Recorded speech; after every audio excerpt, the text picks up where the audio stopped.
Good evening and thank you for joining us for KREM 2 News 10 at 10, where we give you more news in less time. I'm Mark Hanrahan. Let's get started. Hundreds of high school athletes are taking over the Spokane Arena as the State B basketball tournament returns for the first time since the start of the pandemic. New at 10 tonight, our Kyle Simchuk explains why it's such a big deal for local businesses. Talking with parents and players, they're just excited to be back in Spokane competing in this tournament, which draws in roughly 3,000 people. All of them need a place to sleep and restaurants to eat at. It's great news for local businesses. For the WIAA state championship tournaments. $4.2 million. That's how much money the State B tournament is expected to bring to the local economy. Across the street at David's Pizza, only a few tables left tonight. A much different story last year when the tournament was canceled. Fun to have it happening again. We're very thankful. Monica Drogue has been coming to State B since 2014. I have a daughter that plays for Mount Vernon Christian, and my husband is the coach. This is a wonderful place to have this tournament, and it's just really fun.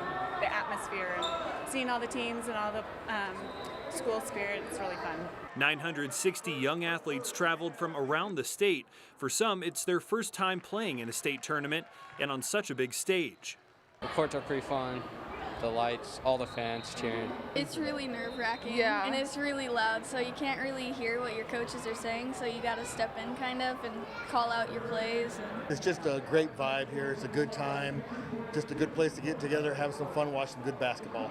We lost, but it was still a good time. We hope we're playing in the championship on Saturday. Tickets are still available for the tournament, which wraps up this Saturday. Reporting from the Spokane Arena, Kyle Simchuk, KREM 2 News. All right, let's talk weather now. The temperatures remain pretty warm today, but we saw a lot of rain as well. Let's get straight to Cody Proctor in tonight for weather. Cody, is it going to dry out at all tomorrow? I wouldn't put any bets on it. Actually, we're keeping track of more rain potentially moving into the region. Here's what we saw for the last about 12 to 6 hours on a satellite and radar. You can see how much that rain just kind of made our region the target of a fire hose, might be the way I'm going to describe it. I am actually going to describe it that way. Right now we're at 43 degrees, still picking up some rainfall, at least right here for our weather monitor out at the Spokane airport. Across the region, mostly in the upper 30s, low to mid 40s. We are keeping track of some watches and warnings, mostly for the panhandle of Idaho, even looking at a flood advisory for much of the region, as well as a flood warning for the Coeur d'Alene River, looking to see potential for some minor flooding right there. Next 12 hours, looks like it's going to stay wet, so tomorrow I might need to walk out the door with an umbrella or a raincoat, whatever floats your boat. However, once we get towards the weekend, we start to move past that chance for scattered showers for tomorrow. Friday might bring us a reprieve from that rainfall and that precipitation. Saturday, though, could see temperatures in the upper 40s with mostly sunshine. So eventually drier weather's on the way, but we still have to get through tomorrow. Back to you, Mark. I think we can handle it, Cody. Thank you very much. Well, today Russian forces escalated their attacks on major cities across Ukraine. In a video tonight, Ukraine's president asked Ukrainians to keep up the resistance. Ukrainian officials estimate that more than 2,000 civilians have been killed since Russia invaded. The International Criminal Court says it has now opened investigations into Russia's invasion of Ukraine after receiving referrals from more than 30 different countries.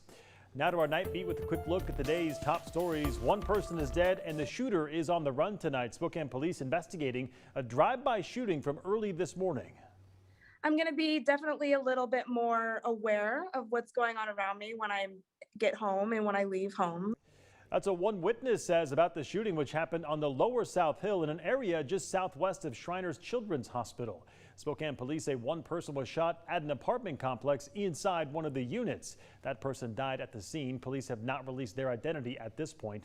Investigators say although a suspect has not been caught, they say it does not appear to be an ongoing threat to the public. In the meantime, police are asking for anyone with any information or videos relating to the shooting to please call them via Crime Check. New details on the deadly shooting in Hauser from Monday night that killed one man and hurt another. The Kootenai County Sheriff's Office said 44-year-old Adam Bennett there allegedly shot and killed 77-year-old Hauser man Dennis Rogers. According to the sheriff, there is no indication that Bennett knew Rogers before the shooting. Bennett has not been charged yet in the shooting, and the Kootenai County Sheriff's Office says the investigation remains ongoing. Well, after almost 30 years of business, the owners of Boo Radley's in downtown Spokane are passing the torch to one of their employees. Jen Menzer started working at the store more than 20 years ago, and she says customers should not worry about any major store changes. Her goal, she said, to make it seem like the original owners never left. And that was your Night Beat. To learn more about any of these stories, just text us the word night to 509-448-2000. We'll send them directly to your phone.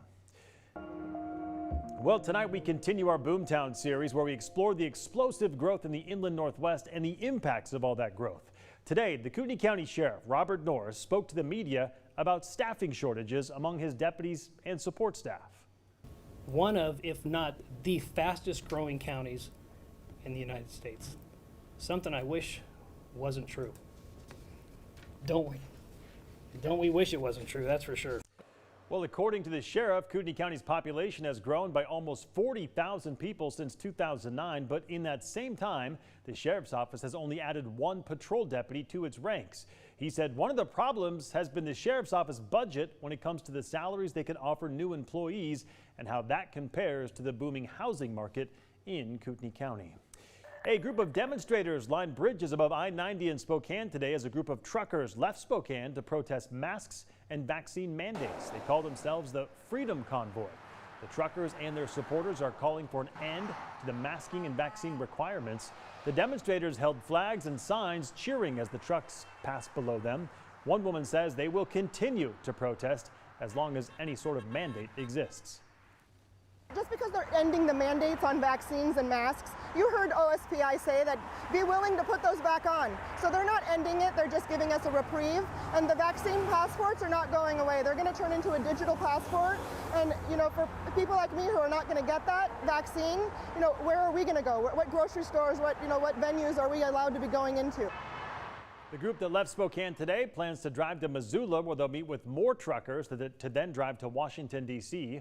Another group is headed to Olympia on Saturday to protest the state mandates, despite those coming to an end later this month. I'm nervous. There's always a risk associated with these kind of things, especially if this conflict escalates, which I expect it to. But being afraid or knowing that there's danger is never ever a reason not to do the right thing. So for me, when I see this kind of thing happening, I know that I can go over there and with my own two hands, I can make sure fewer people die. A doctor with Providence Holy Family Hospital is hoping to make a difference in Eastern Europe. This Sunday, Dr. Kyle Varner will be flying to the border of Poland and Ukraine to help provide medical care. His bags will be filled with 500 pounds of trauma supplies. Once Varner arrives at the area, he'll immediately begin providing aid and setting up field hospitals in the region. Varner says he is one of the first group of healthcare workers traveling from the U.S., and he is now asking for the others to also answer the call by either donating money and resources or volunteering their time. And that was your KREM 2 News 10 at 10, where you get more news in less time. But don't go to bed just yet. It is Tom Sherry's final week here at KREM 2. And when we come back, we'll share how we got started in the meteorology department here at the station. We're back in just 90 seconds.